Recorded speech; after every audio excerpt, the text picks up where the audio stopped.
porte-parole. Notre second invité est Capucine Edou, merci d'être avec nous. Vous êtes porte-parole du mouvement Génération, membre de la NUPS. Juste avant de démarrer, je vais vous présenter, pour ceux qui ne vous connaissent peut-être pas.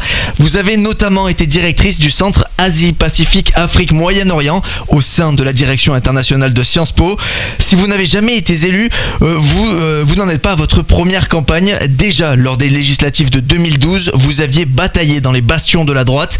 8 ans plus tard, vous vous présentez comme candidate à la mairie du 7e arrondissement de Paris. Vous perdez face à Rachida Dati. Aujourd'hui, vous êtes porte-parole de Génération, fondée par Benoît Hamon en juillet 2017. Un mouvement à l'origine de l'Alliance de la gauche pour les élections législatives avec la France Insoumise, la NUP.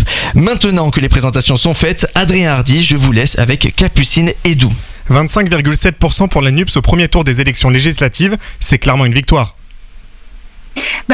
Je pense qu'il y a il y avait une vraie attente d'union de la gauche. Il y a aussi une urgence sociale dans notre pays. Il y a une urgence écologique et on le voit avec la canicule que nous voyons, que nous expérimentons tous aujourd'hui. Voilà, il y a une urgence, il y a un besoin d'union et en fait l'union elle est porteuse justement d'espoir. Et donc c'est pour vous êtes donc satisfaite de ce résultat? Je suis satisfaite et surtout je pense que ça augure de la victoire dimanche parce que clairement ça nous a permis d'avoir des candidats, de nombreux candidats qualifiés pour le deuxième tour, plus de 400 candidats qualifiés pour le deuxième tour et ils sont clairement en dynamique. Aujourd'hui on voit aussi que que le gouvernement est en train de paniquer en ayant des propos complètement outrancier et je trouve tout à fait irresponsable en renvoyant dos à dos la NUP et le Rassemblement national. Et donc, aujourd'hui, nous, on le sait, il y a ce besoin dans notre pays et aujourd'hui, on est porteur d'espoir. Pourtant, Jean-Luc Mélenchon avait annoncé une majorité absolue pour le second tour. Pour l'instant, pour vous, c'est bien parti? Je suis désolée, j'ai mal entendu votre question. La majorité absolue promise par Jean-Luc Mélenchon au second tour, pour vous, c'est bien parti? Moi, je pense que nous pouvons tout à fait remporter la majorité dans ce pays dimanche. La majorité absolue? Oui, tout à fait. Nous pouvons remporter, nous pouvons être majoritaires, c'est-à-dire avoir plus de 289 sièges députés et donc pouvoir ainsi gouverner le pays et donc mettre en place les lois qui vont permettre de rétablir de la justice sociale et cette attente forte aussi pour la transition écologique dont nous avons absolument besoin. Donc oui, c'est tout à fait possible parce que vous savez, une élection législative, le deuxième tour en fait est une nouvelle élection et là on sent qu'il y a vraiment une dynamique. Les gens ont compris en fait avec le premier Capucine Edou, cette union elle était obligatoire pour que la gauche puisse faire de bons scores? Oui, je le pense. Sincèrement, je pense que qu'on l'a vu d'ailleurs lors des présidentielles où il y avait ce besoin et cette attente et notre dispersion nous a pas permis de nous qualifier pour le deuxième tour. Là, on le voit clairement, cette union elle permet de qualifier, mais c'est aussi un programme et c'est ça. Il y a pourtant des dissonances entre les programmes des différents partis sur certaines mesures, par exemple l'écologie. En l'occurrence, je pense que sur la question de l'écologie, on est globalement d'accord et surtout sur le nucléaire, le PSF n'a pas les mêmes propositions que le reste de la NUPS. Oui, voilà, c'est vrai que le Parti communiste sur la question du nucléaire, nous, on est pour aller vers le non nucléaire, en fait, aller vers les énergies renouvelables. Là, nous avons une nuance. En fait, dans notre programme, on a 650 propositions qui sont des propositions sur lesquelles nous sommes d'accord. Effectivement, il y a une trentaine de propositions sur lesquelles on n'est pas forcément alignés les uns avec les autres. Et là, c'est à ça aussi que sert le Parlement, c'est de trancher. Voilà, de trancher les choses. Donc, nous ferons en sorte que le Parlement tranche. Nous soumettrons au vote du Parlement et c'est tout à fait normal et démocratique. Au fond, cette union, on le voit avec le nombre de candidats de la France Insoumise, elle est surtout profitable pour LFI. Non, je suis pas d'accord. Elle est d'abord profitable pour nos concitoyens. Soyons très clairs, c'est ce que je disais tout à l'heure. Aujourd'hui, mais c'est la France Insoumise qui en profite le plus au sens des partis de la NUPS. Bon, après, il y a un rapport de force qui a été celui des présidentielles, donc il faut aussi en tenir compte. Et donc, je pense que ça, c'est logique et c'est normal. Ensuite, chaque parti a trouvé sa place dans cette union. Et si, honnêtement, si les uns et les autres n'avaient pas trouvé leur place, eh bien, ils n'y seraient pas allés dans l'union. Donc, je pense qu'on a tous senti ce besoin. Aujourd'hui, les écologistes vont sans doute avoir un groupe, les socialistes auront le leur, les communistes, etc. Mais honnêtement, je pense que les Français, en fait, c'est pas tellement ça qui les intéresse. Pourquoi ne pas avoir intégré le parti La Lutte ouvrière et le parti anticapitaliste à cette NUPS ? Moi, je pense que eux n'avaient pas forcément le souhait d'en être partie prenante. Enfin, moi, ce que je vois surtout, c'est la dynamique que cela crée, et c'est surtout le programme sur lequel on a réussi une fois plus à se mettre d'accord. Le SMIC à 1 500 €, le blocage des prix. Enfin, je pense que là, il y a une fois plus des urgences, et donc c'est ça qu'attendent les gens. Moi, honnêtement, j'ai fait du porte-à-porte. Je suis allée dans. On reviendra sur ces urgences et sur les résultats dans les circonscriptions un peu plus tard dans l'émission. Daniel Simonet de la France Insoumise a été investi par la NUPS dans la 15e circonscription de Paris à la place de Lamia El Harraj. Pourtant, c'était bien elle, la députée sortante de cette circonscription.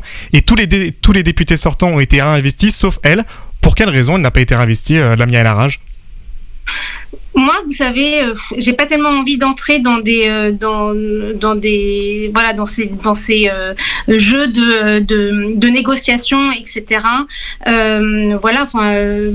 Nadia sans doute a été une députée, de qualité et combative. Daniel Simonet est quelqu'un qui a aussi, qui portera le programme de la NUPES. Donc, honnêtement, je pense que ça, c'est pas, une fois de plus, je ne pense pas que ce soit ça qui intéresse le plus les gens pour savoir ce pourquoi ils vont voter dimanche. De grands noms de la gauche historique française comme Bernard Cazeneuve ou François Hollande, par exemple, n'ont pas affiché leur soutien à la NUPS. Vous souffrez de ne pas avoir justement le soutien des éléphants du PS ? Moi, ce qui m'intéresse, c'est d'avoir le soutien des citoyens, et je pense que, je regrette pour eux en fait qu'ils ne soutiennent pas la NUPES, parce que je pense que c'est une belle aventure collective, c'est une aventure qui commence et qui, je pense, sera porteuse de victoires et surtout de solutions concrètes pour les gens. Moi, c'est ça que je vois, et voyons l'avenir. Il y a aujourd'hui plein de nouveaux candidats, des gens qui s'engagent en politique. Capucine Edou, je vais revenir rapidement. C'est formidable. Capucine Edou, je vais revenir rapidement sur ce que vous avez déclaré, selon quoi la NUP pouvait avoir la majorité absolue avec quelle réserve de voix ? Parce qu'aujourd'hui, vous êtes derrière la majorité présidentielle ensemble. Oui, mais vous savez, une fois de plus, les sondages peuvent être une photographie à un moment donné, mais ne révèlent pas forcément les dynamiques à l'œuvre. Donc, la réalité, c'est que il faut voir circonscription par circonscription. Aujourd'hui, on a des deuxièmes tours auxquels on ne s'attendait pas. Honnêtement, moi, je viens des Bouches-du-Rhône. Donc dans le sud de la France, et il y a un certain nombre d'endroits où on ne pensait vraiment pas avoir des personnalités de la NUPS au deuxième tour, comme Marina Mesure dans la 10e circonscription qui affronte le Rassemblement national. C'est le cas également de Mohamed Ben Saada ou bien de Lucas Trottmann ou encore de Christophe Caillot. Bref, on a un certain nombre de candidats qui aujourd'hui, auxquels on ne pensait pas forcément être en mesure d'être au deuxième tour. Donc ils le sont, et donc et ça on a eu des surprises. Merci Capucine Edou, on va continuer dans un instant, ne vous inquiétez pas, la zone Paul se poursuit dans une poignée de secondes, toujours avec vous Capucine Edou. Zone Paul. Capucine Edou, porte-parole du mouvement Génération, membre de la NUPES, est toujours avec nous. Vous évoquez avec Adrien Hardy les résultats de vos 12 candidats investis. 12 candidats investis par la NUPES, c'est très peu par rapport aux autres partis. Pour Génération, non, nous, écoutez, honnêtement, ce qui compte, c'est qu'on fasse partie prenante de cette union et on porte tous le même programme. Donc déjà, ça, c'est fondamental. Et on sait que nos idées, elles seront de toute façon portées. On a 12 candidats. Là, il n'y en a plus que 10 qui sont qualifiés pour le deuxième tour et on est très heureux qu'ils portent les couleurs de l'union. Et pourquoi vous n'en avez pas présenté plus? Parce que vous n'en aviez pas le besoin ou parce que vous n'avez pas eu le droit par rapport aux autres partis de la NUPES? Non, c'est pas une question de droit, c'est une question de négociation, voilà. Donc voilà. Donc après, c'est aussi des candidats qui sont sur des circonscriptions qu'ils connaissent, des circonscriptions, c'est des candidats de qualité. Est-ce que 12 candidats, 10 maintenant, c'est vraiment suffisant pour peser à l'Assemblée nationale? En fait, nous, vous savez, on est membre du pôle écologiste. En fait, on va siéger dans le groupe écolo. Et donc, comme aujourd'hui, on a une sénatrice, Sophie Taillé-Polian, qui est dans le groupe écolo du Sénat. Et donc, là, à l'Assemblée nationale, nous ferons partie du groupe écologiste. Donc, on portera collectivement nos idées au sein de l'Assemblée nationale. Mais une fois de plus, je pense que les idées, elles sont quand même largement partagées. Il y aura également un intergroupe parlementaire entre les différents groupes de la NUPES, donc qui permettra aussi de se mettre d'accord, de poursuivre ce travail collectif et collaboratif qu'on a engagé. Capucine et 12, cette union, la NUPES, c'était le seul moyen pour Génération d'espérer avoir des sièges au Palais Bourbon. Je pense que c'est le seul moyen pour la gauche et les écologistes de manière générale, comme on l'a dit tout à l'heure. Je suis très heureuse, une fois de plus, que Génération fasse partie de cette union, sur laquelle on s'est vraiment engagé, qui fait aussi partie vraiment de notre ADN. C'est vraiment la question de l'union pour nous, elle est essentielle parce qu'on sait que ensemble, seul on va plus vite, mais ensemble on va plus loin. Si ensemble vous allez plus loin, justement, pourquoi ne pas intégrer le mouvement à un parti directement et pas juste former une coalition pour les législatives? Pardon, j'ai pas compris la question. Pourquoi ne pas fusionner deux partis si ensemble, comme vous dites, on est plus fort? Parce que c'est aussi la vie démocratique et je pense que c'est bien. On a aussi chacun des différences, des idées. Il faut aussi pouvoir un peu confronter les idées. On est chacun issu aussi d'histoires différentes, donc c'est important de faire vivre aussi ces histoires. Mais il faut aussi savoir prendre nos responsabilités, comme on l'a fait là pour ces élections. Et j'espère qu'on ira plus loin parce que l'objectif c'est vraiment de pouvoir changer la politique de ce pays et vraiment une fois de plus entrer sur des sujets très concrets, sociaux, écologiques et démocratiques. 10 des 12 candidats Génération investis par la NUPES se sont qualifiés au second tour des élections législatives. Vous l'avez dit, c'est une victoire pour la NUPES et pour Génération. Absolument. Voilà, on est très contents et ce sont des candidats qui, pour une bonne partie, on espère vraiment qu'ils seront un maximum à l'Assemblée nationale dimanche. Vous êtes confiante pour le second tour? Confiant pour le second tour, c'est à l'action. Oui, tout à fait. On fait des campagnes qui sont extrêmement dynamiques et je pense que nous serons nombreux à l'Assemblée nationale dimanche soir. Quelle est justement la stratégie dans votre campagne pour obtenir plus de voix au second tour que vous n'en avez déjà eu au premier tour? D'une part, c'est un peu la façon dont se passent les élections, c'est-à-dire qu'au deuxième tour, il n'y a plus que 2 candidats qui sont qualifiés, alors qu'au premier tour, en général, ils sont beaucoup plus nombreux. Donc l'objectif, c'est aussi de pouvoir rassembler un maximum de personnes qui peut-être ont voté pour d'autres candidats, mais qui peuvent se reconnaître dans nos candidatures, et puis aussi, surtout, et je pense que ça c'est extrêmement important, tous ceux qui ne sont pas allés voter, et notamment les jeunes. Et quelle est votre stratégie justement pour aller chercher les abstentionnistes? D'une part, de leur rappeler que, en fait, c'est possible de gagner. peut gagner, parce qu'en fait il y a beaucoup de gens qui se découragent, qui pensent que les choses sont jouées d'avance, et ce qui a beaucoup tourné dans les médias. Mais là, avec le premier tour, ils ont vu que, eh bien, en fait, on avait plus de 400 candidats qui sont qualifiés pour le second tour, et qu'en plus il y a vraiment des dynamiques. Donc on peut y arriver, on peut gagner. Et là, je pense que c'est quelque chose qui est mobilisateur. Après, il y a aussi évidemment les campagnes de terrain, et on a fait énormément de porte-à-porte, je le disais tout à l'heure, d'aller voir les gens, de leur expliquer comment ça marche, parce qu'il y a aussi beaucoup de gens, eh bien, qui n'avaient jamais voté, et qui sont allés voter pour la première fois. Et ça s'apprend aussi. Capucine Edou, le soutien de Benoît Hamon, le fondateur de votre parti, vous a fait profiter malgré son retrait de la politique?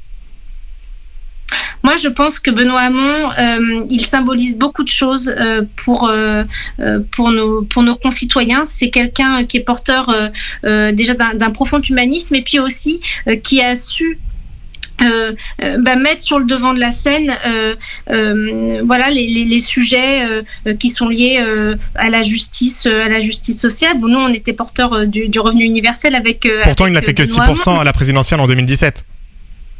Ouais, mais je pense que malgré tout, il représente vraiment quelque chose dans ce pays, et ça a été un candidat qui a aussi une fois plus avec beaucoup d'humanité, ce qu'il dit également sur notre monde, sur la nécessité aussi de coopérer, sur la nécessité de mieux vivre ensemble par rapport, par exemple. Cette humanité, on a vu, c'est pas suffisant pour gagner une élection.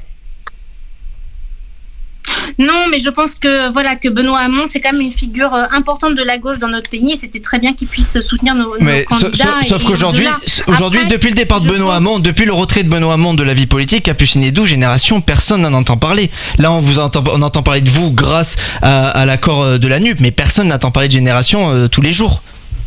Vous m'avez invité, je vous en remercie. Parce que vous faites partie de l'accord de la NUP.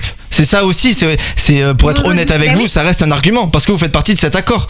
Mais en dehors de ça, depuis le départ de Benoît Hamon, on n'entend pas parler de Génération.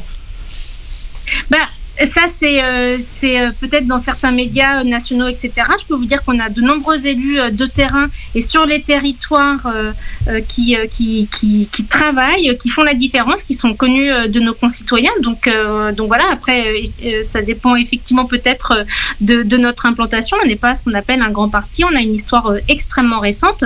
Néanmoins, voilà, et je pense que aussi c'est la question de notre rôle. Là, je pense qu'on a d'une part, on fait partie de la NUPS. On a aussi été une des chevilles ouvrières, et c'est important parce qu'une fois de plus, on est dans le pôle écologisme, mais on est aussi en capacité de travailler avec l'ensemble des autres mouvances politiques pour justement faire en sorte qu'on puisse travailler ensemble. On a compris. Génération existe depuis un petit moment. Adrien Hardy. Très rapidement, Capucine Edou, la NUPS, c'est à majorité France Insoumise, en tout cas composée à majorité de députés France Insoumise, de candidats France Insoumise. Les idées de LFI, ce n'est pas celle que vous preniez à la création du parti?